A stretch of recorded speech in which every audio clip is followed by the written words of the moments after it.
grandir. Pourquoi le semi-homme? Je ne sais pas. Je crois que ce sont les petites choses, les gestes quotidiens des gens ordinaires qui nous préservent du mal. De simples actes de bonté et d'amour.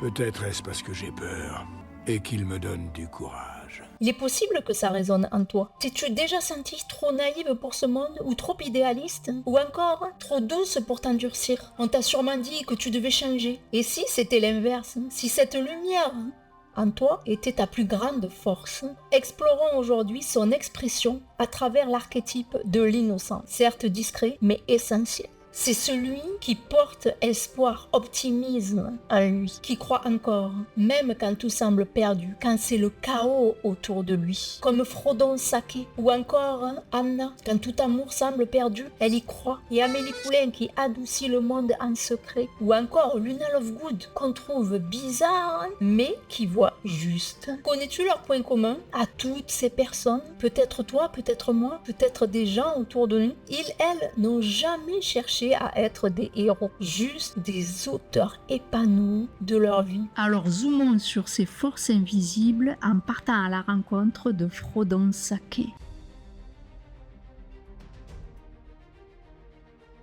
Frodon ne voulait pas sauver le monde, il voulait juste que la comté reste paisible. Alors quand Gandalf lui a fait une proposition, il a dit oui spontanément, sans réfléchir aux conséquences, à ce que cela impliquait. Il était confiant. Peut-être un oui naïf, pas si sûr. Je veux mieux mourir plutôt que de voir cet anneau dans les mains d'un elfe. Donnez l'anneau, il le faut. Oui, nul ne peut se fier à un elfe. Il a raison. Comprenez donc rien. Pendant que nous ferons le pouvoir du sang grandir. Je vais le faire. Il a dit oui par loyauté, par amour, par foi. Et même s'il a dû traverser l'enfer, il a gardé foi jusqu'au bout. Il a gardé sa lumière jusqu'au bout. C'est elle qui l'a porté. Au-delà des obstacles, des dangers, des conflits, des choix à faire. Certes, il doute, il chute, il échoue même, mais il se relève en gardant espoir, en portant ce fardeau invisible aux yeux des autres. Je voudrais que l'anneau ne soit jamais venu à moi. Que rien de tout ceci ne se soit passé. Comme tous ceux qui vivent des heures si sombres, mais ce n'est pas à eux de décider. C'est sa force invisible ici, à l'intérieur, qui le sauve. C'est sa fidélité à qui il est. C'est sa foi en l'espoir, sa compassion, cette lumière intérieure qui sauve le monde.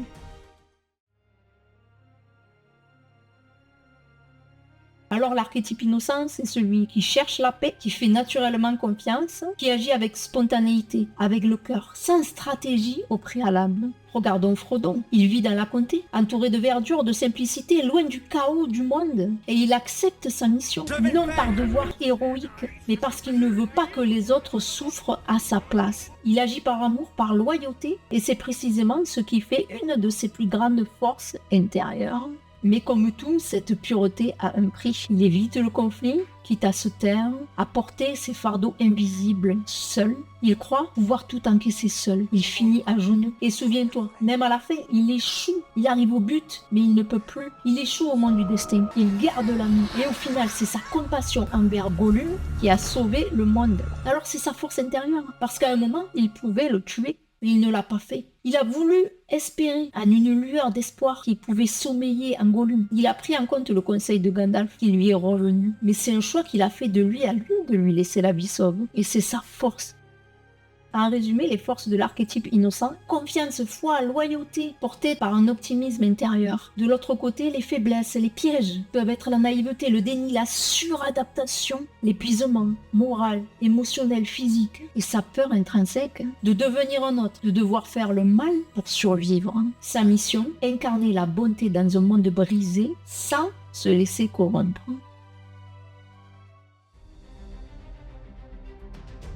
Peut-être que toi aussi tu fais tout bien et pourtant tu as l'impression de t'éteindre. Tu veux le bien, tu t'adaptes, tu te suradaptes, tu portes des poids invisibles à l'œil nu. comme Frodon. Mais à l'intérieur, tu sens que tu t'effaces. Alors que ce que tu perçois comme une faiblesse, c'est une de tes plus grandes forces. Elle est juste mal dirigée. Et des gens comme nous, il y en a partout.